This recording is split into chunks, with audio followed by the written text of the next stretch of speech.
चाहे बाकी टेक्नोलॉजीज हों, उन टेक्नोलॉजीज के माध्यम से किस प्रकार एक निर्णायक जीत भारतवर्ष की सेना का आतंकवाद के ऊपर हुआ है, और वहीं चाइना के प्रॉक्सी वेपन्स को पाकिस्तान ने यूज किया और वो धराशायी हुई है। बड़ा डिटेल्ड आर्टिकल है, मुझे लगता है सभी को पढ़ना चाहिए और सभी को इस विषय पर गर्व करना चाहिए। जॉन स्पेंसर का यह अकेला आर्टिकल नहीं है, पूरे विश्व में हर देश में आज भारत को लेकर एक पॉजिटिव सोच है। एक न्यू नॉर्मल जो भारत ने स्थापित किया है, जिसके विषय में प्रधानमंत्री माननीय श्री नरेंद्र मोदी जी ने हम सबको अवगत कराया देश के नाम अपने संदेश में। यह न्यू नॉर्मल एक बहुत बड़ी बात है। आज हिंदुस्तान इसे सलाम भी कर रहा है, तिरंगा यात्रा भी निकल रहा है, देश की आर्मी को हर कोई सल्यूट भी कर रहा है। वैसे में मुझे दुख होता है कि कुछ ऐसी पॉलिटिकल पार्टी हैं, खास करके कांग्रेस, जिन्होंने आरंभ में तो कहा कि हम देश के साथ खड़े हैं, हम सरकार के साथ खड़े हैं, मगर कदाचित एक दिन भी ये सरकार के साथ और हिंदुस्तान के साथ, भारत के साथ खड़े नहीं थे। प्रथम दिन से ही, डे वन से राहुल गांधी, जयराम रमेश और तमाम उनके लोग, रॉबर्ट वाड्रा से शुरू करके तमाम कांग्रेस पार्टी के नेतृत्व ने भारत के सेना, भारत के शौर्य पर सवाल उठाया है। और यह सबूत गैंग खुश नहीं है। भारत ने जो किया है उस पर यह सबूत गैंग खुश नहीं है। कल तो मुझे बड़ा दुख लगा और आश्चर्य भी लगा। आप सोच के देखिए, जयराम रमेश जो कि दाहिने हाथ है गांधी परिवार के, उनका बयान आता है और उनके बयान में कहा जाता है कि यहां आतंकवादी घूम रहे हैं और वहां जो है सांसद घूम रहे हैं। एक ही सांस में आपने आतंकवादियों को सांसदों के साथ समान कर दिया। अरे आप ये तो सोचिए कि जो सांसद घूम रहे हैं, जो सांसद बाहर डेलीगेशन में गए, वो घूमने नहीं गए, वो भारत के पक्ष को मजबूती से विश्व के दरबार में रखने गए। और उसमें आपके भी सांसद हैं, नाम हर कोई जानता है, आपके भी सांसद हैं जो अच्छे तरीके से देश के विषय को विश्व के पटल पे रख रहे हैं। और राहुल गांधी और उनके लोग कह रहे हैं कि आतंकवादी घूम रहे हैं और सांसद घूम रहे हैं। वो दिन भी था जब आतंकवादियों को पीएमओ बुलाया जाता था। तत्कालीन प्रधानमंत्री सोनिया जी के कहने पर आतंकवादियों को अपने घर, अपने निवास और अपने ऑफिस पे बुलाते थे। उनका सत्कार होता था, उन्हें तोहफा दिया जाता था। वह दिन भी हमें याद करना चाहिए जब सोनिया जी रोती थी, आतंकवादियों के मृत शरीर को देखे, मृत देह को देखकर वो रोती थी। उनको कंट्रोल नहीं होता था कि क्यों ये आतंकवादी बाटला हाउस एनकाउंटर में मारा गया। वह दिन भी थे जब 26/11 के बाद राहुल गांधी पार्टी करते थे, बड़ी बड़ी पार्टियां मनाते थे। वो लोग आज कह रहे हैं कि आतंकवादी घूम रहे हैं और सांसद घूम रहे हैं। और मुझे तो दुख होता है कि राहुल गांधी, रेवंत रेड्डी और रमेश जी सभी पूछ रहे हैं बताओ कितने जहाज गिर गए हिंदुस्तान के।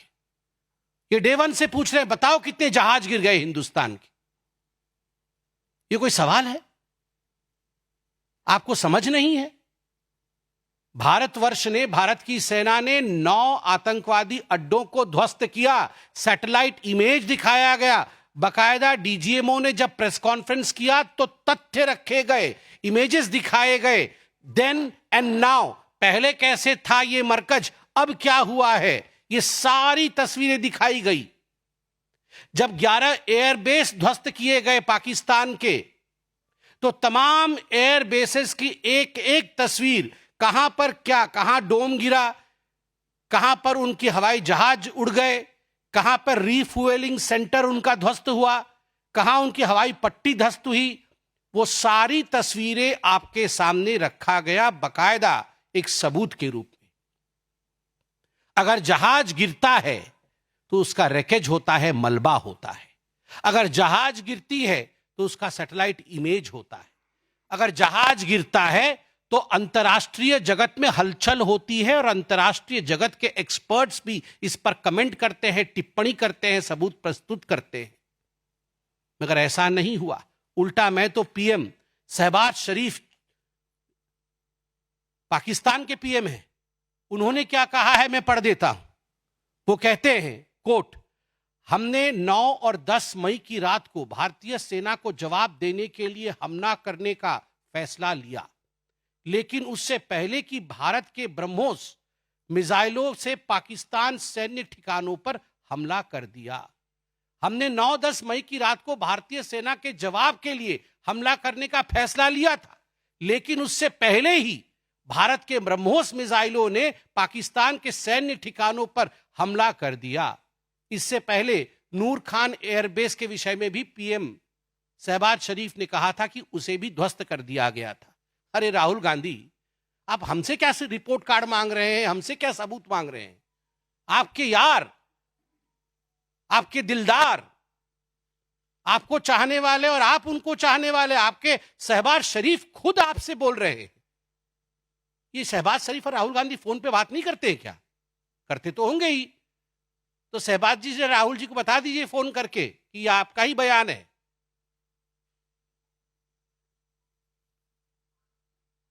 राहुल पूछो, और देखिए ये सिंक्रोनाइज्ड है, ये कोई कोइंसिडेंस नहीं है। आप याद करिए, डे 1 से पहले तो इनके बड़े नेता आके कह रहे थे कि हमें युद्ध की आवश्यकता नहीं है, पाकिस्तान की बात मान लेनी चाहिए और पाकिस्तान को छोड़ देना चाहिए। और फिर दूसरी तरफ कह रहे थे कि हम भारत के साथ है, भारत की सरकार के साथ है। दूसरा, आप याद करिए, इंडस वैली जो ट्रीटी थी पानी की, इंडस वाटर ट्रीटी, उसको जब कैंसिल किया गया, कांग्रेस के बड़े नेता कह रहे थे कि यह तो ह्यूमैनिटेरियन विषय है, मानविकता के आधार पर इस प्रकार से पाकिस्तान का पानी बंद नहीं करना चाहिए, यह उचित कदम नहीं है। और तो और सिद्धरमैया तो कह रहे थे कि वॉर एक अच्छी बात नहीं है, बिल्कुल हमें वॉर में नहीं जाना चाहिए। इसके साथ ही आप याद करिए कितने सवाल कांग्रेस पार्टी ने भारत की सेना के ऊपर सबूतों के आधार पर उठाए थे।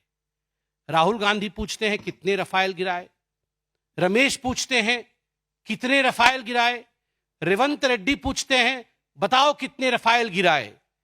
ये जो पाकिस्तान के बब्बर हैं वो हिंदुस्तान के गब्बर हैं।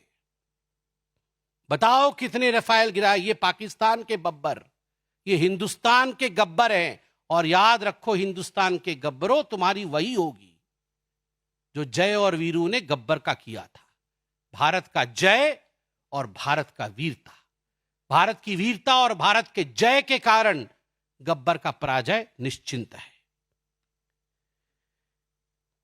आप सोच के जरा देखिए, कभी भी राहुल गांधी ने यह नहीं पूछा कि कितने पाकिस्तान के एयरबेस ध्वस्त हुए, कभी भी यह नहीं पूछा कितने आतंकी अड्डे ध्वस्त हुए, कभी भी यह नहीं पूछा कि कितने आतंकवादी मारे गए। पूछा तो केवल इतना कि कितने हवाई जहाज हिंदुस्तान के गिरे। मगर चलिए, कल तो एक बात अच्छी हुई कि प्रेस कॉन्फ्रेंस में मैं देख रहा था, जयराम रमेश ने कम से कम ये तो माना कि भारत की अर्थव्यवस्था 10 गुनी बढ़ गई है। इतना ही उनके प्रेस कॉन्फ्रेंस में सत्यता थी। और आज मैं पूछना चाहता हूं राहुल जी, आज देश जानता है कि कांग्रेस में भी दो फाड़ है।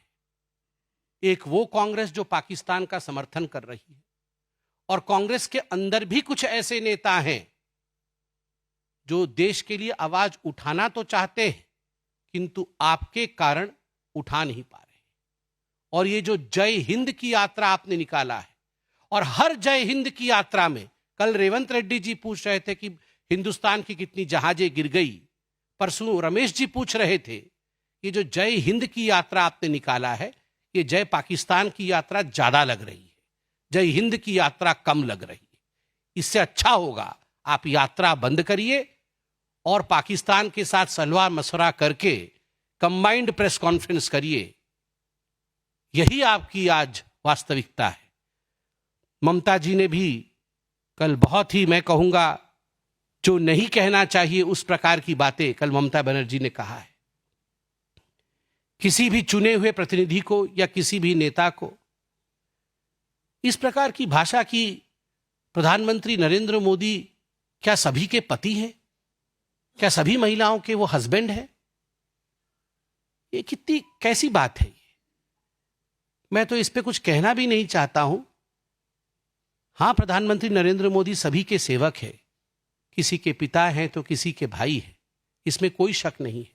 मगर इसमें भी कोई शक नहीं है ममता जी कि जितने भी घुसपैठिए हैं और जितने भी बांग्लादेशी हैं जो भारत में घुसपैठी के रूप में अंदर आए हैं, जितने भी रोहिंग्यान हैं जो आज हिंदुस्तान में शरणार्थी नाम पे घुसपैठिए बन के बैठे हुए हैं, उन सब को अगर शरण देने का काम किसी ने किया है, उन सब की कोई चहेती है, तो वो ममता बनर्जी जी आप ही हैं।